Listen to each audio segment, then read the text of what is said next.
The love rekindles. The next week was very hectic for Janaki, professionally and emotionally. She had to go through the audio recording of the interview to prepare the transcript for publication in the magazine. After that, she also had to prepare an essay with her own analysis of Astitwa's work. She had to listen the audio recording for several times over next few days. Every time she would hear his voice, her heart ached. Not only she felt missing her love, but also the good person in him as well.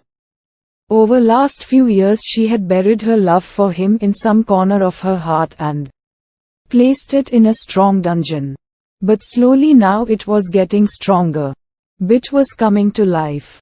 And now that monster was awake, it slowly started destroying the dungeon. It was now free enough to dominate her mind.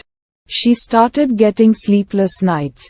The cure to it made her life more difficult. The cure was his voice. All this happened within a period of 5 days. Now she couldn't bear the pain anymore. She applied a 2 weeks of leave and left to her parents' place to recover. In the village, things were not smooth either. Kamadeva has done his bits on Astitwa. He started remembering the days he spent with her. How Janaki helped him to grow his hair and let him fulfill his desire. The first time he wore a dress, the ragging, the coffee times and the temple visits. Everything started crossing his mind. He was abnormally cheerful since the interview. Whenever he was alone, he would remember how she abandoned him after she changed the city. Still, the spell of Kamadeva was powerful enough to bring back the happy memories. He would smile unknowingly and accept those memories as sweet memories and move on with life. On the other hand, the society members had an huddle to decide what would be the compensatory avatar of Astitwa. The oldest of them assigned everyone to work on the ideas, and they did well to hide it from him.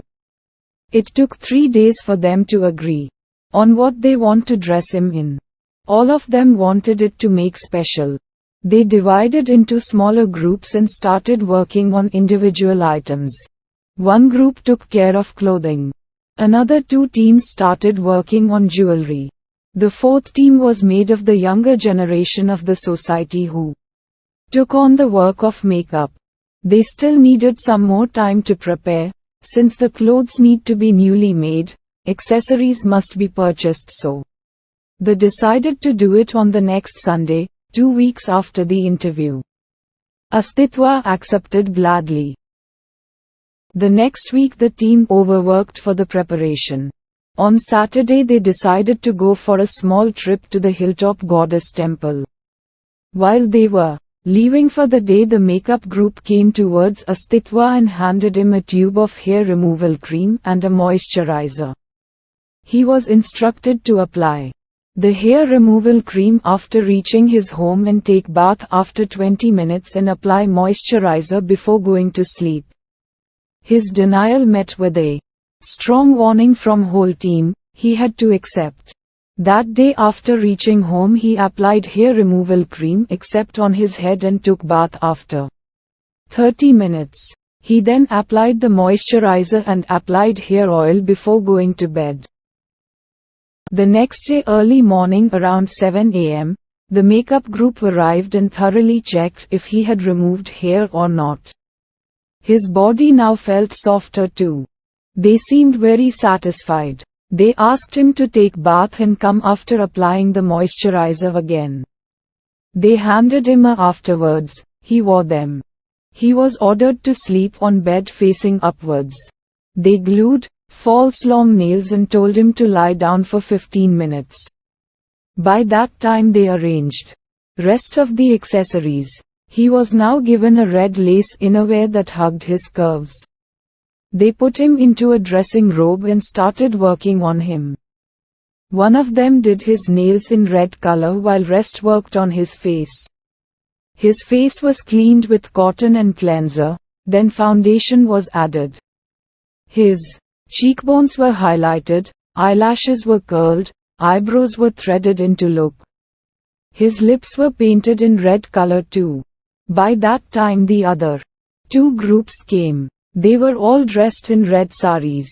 So the makeup team went away to get themselves ready since red sari was the dress code. They handed him 3-inch wedge sandals first. He was shocked to see it fit him properly. Then they helped him to walk in it for some time. Next he was told to the robe and the petticoat was tied at his waist. He was then put into a red blouse designed specially for him. It had small sleeves that covered only 1 inch from his shoulders. Then they started draping a red chiffon sari around him. He started complaining the tightness of sari, which was royally ignored. After the sari was draped, he was made to wear a small chain with a heart-shaped pendant, a necklace around his neck, and matching earrings were added to his earlobes. Traditional jewelry like kamarband and bajubhan were added as well. Heavy pair of silver anklets were added around his ankles. His hair was then middle parted and made into traditional South Indian braid. A mangtika was added to the middle parted line of his hair. He was looking like a princess. He was paraded around the house for some time to let him learn walking in sari. He had to take smaller steps not to trip the sari. Then all of them together went to the hilltop goddess temple to offer prayer. The temple priest told them since it was an auspicious day they must remain in the same attire till 7 p.m. and should not consume anything other than fruits. All of them agreed to it and left for their houses. Astitwa had to agree for remaining in sari the whole day. The makeup team agreed to help him in everything in the evening only. At home Janaki felt bit at ease but not fully fine. She remained absent-minded throughout the week. By the end of week she had mood swings such that even writing could not heal, so she decided to visit him. On Sunday she started from her house early morning and reached near his house, but his house was locked. She waited for around an hour but he didn't turn up. So she went towards the NGO office but it was closed too. She waited around the NGO and visited nearby farmlands. She clicked some photos that may help them in future. Soon she was tired, so she decided to visit again to his house. This time he saw the other NGO members leaving his house. She went in and knocked on the door. As the door opened, the earth slipped under Janaki's feet. She felt she has lost her chances with Astitwa and was cursing her luck for making her fall in love with him again. Disappointment was written all over her face. She started to turn back towards the exit. She stopped when she heard Astitwa shouting her name. She turned back to only see the same beautiful girl she saw minutes back. She thought he is somewhere behind her or nearby. She started searching for him. That's when her lips opened again to call Janaki, but her voice sounded like Astitwa's. She rubbed her eyes, pinched herself to awake from the dream.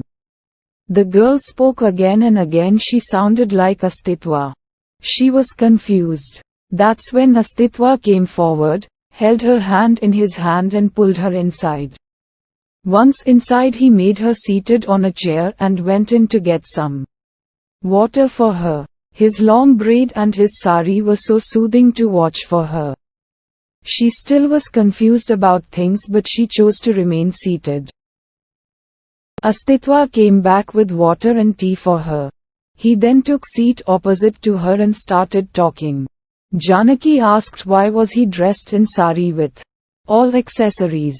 Then he started explaining how dressing Sunday started and about the compensation dressing that he did. By then Janaki was relieved, knowing that he was still single. Soon he started asking questions about her post-graduation and job. He was happy that she was doing very well and he said so. They soon started chatting like old times and very soon were comfortable in each other's company. All of a sudden when they saw towards the clock they got to know that they had missed lunch. Again he got up first and guided her to the dining. Whether by luck or not, there was no food in the house and they must prepare something to eat. With all his heavy accessories, he was feeling uneasy to cook food. So he had to ask her help. She was happy to do so, as it would mean they would spend more time together. Her heart knew no bound. The monster was now silent like a poet. Gossip continued throughout the day. By evening he asked her where she was planning to stay. This was something she never gave a thought about. So, he offered her to stay with him. In the evening the girls from makeup group came and helped him to the accessories, sari, fake nails and makeup. He liked the braid, so kept it like that. They did ask about Janaki. He told them that he knew her from early days in college and had let her stay here for the night. They knew he was a good person, so they left after some chit-chats.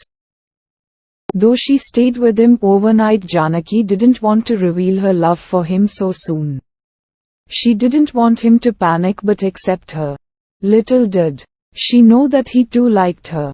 The next morning she left for her home to spend remaining leaves with her family. This time she shared her real number and didn't block him too. Soon chats started. Chats turned into calls and calls into video calls. As Janaki felt he loved her too, she opened up why she left the town with him. At first he was upset, but he understood how she might have felt, but still he scolded her for leaving him like that. Over time they grew comfortable of each other and Janaki decided to propose him for a relation and marriage later.